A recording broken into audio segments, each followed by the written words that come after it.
Bonjour et bienvenue dans cette courte explication et démonstration de nos cabines GAP VarioFlow. Je vais d'abord vous faire une présentation de toutes les parties de la cabine, puis nous ferons une démonstration de son fonctionnement ainsi qu'un test avec de la fumée et de la poussière. Pour commencer, vous pouvez voir sur la partie supérieure une petite plaque avec 3 voyants LED. Le premier indique que l'appareil est connecté, le second s'allume en vert lorsqu'il est prêt à être utilisé et le troisième est un voyant rouge d'alarme. Un peu plus bas, à l'intérieur de la cabine, se trouve une étiquette comportant toutes les informations techniques.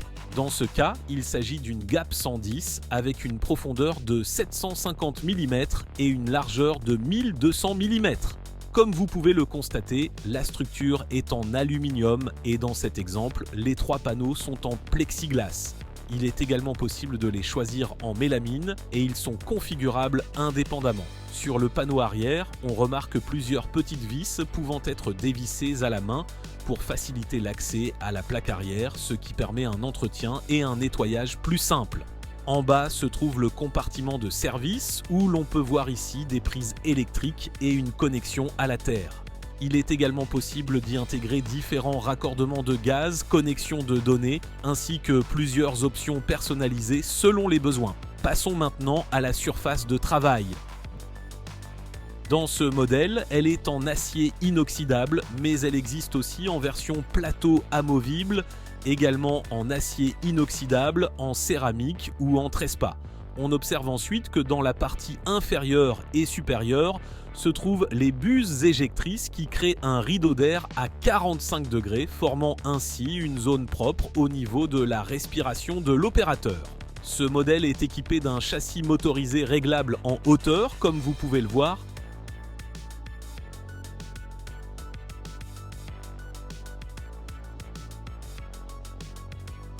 Mais il existe également une version standard non motorisée. Nous allons maintenant passer à la démonstration. Pour allumer la cabine, c'est très simple. Il suffit de maintenir le bouton pendant 2 secondes. On entend alors un signal sonore et le voyant vert s'allume. Il faut ensuite attendre environ 30 secondes, le temps que la lumière s'allume complètement. Et la cabine est alors prête à l'emploi. Ma collègue Anneke va maintenant vous montrer une courte démonstration de fonctionnement avec un test de poussière et de fumée.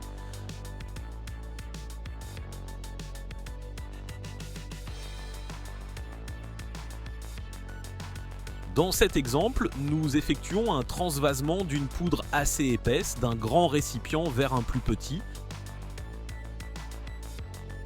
C'est un cas d'utilisation typique, tout comme le pesage ou le mélange de produits.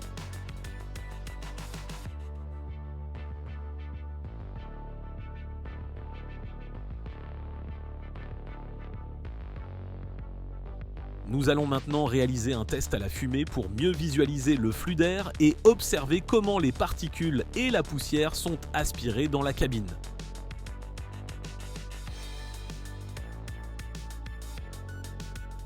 Comme vous pouvez le voir, l'extraction s'effectue par l'arrière, à travers des ouvertures,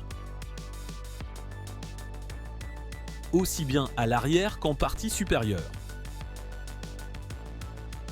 Sur la surface de travail, on distingue comment l'air est dirigé vers la zone d'extraction arrière. Au bord de la cabine, on observe le fonctionnement du rideau d'air, empêchant les particules de s'échapper vers l'extérieur et accélérant le flux d'air vers l'intérieur, aussi bien en haut qu'en bas.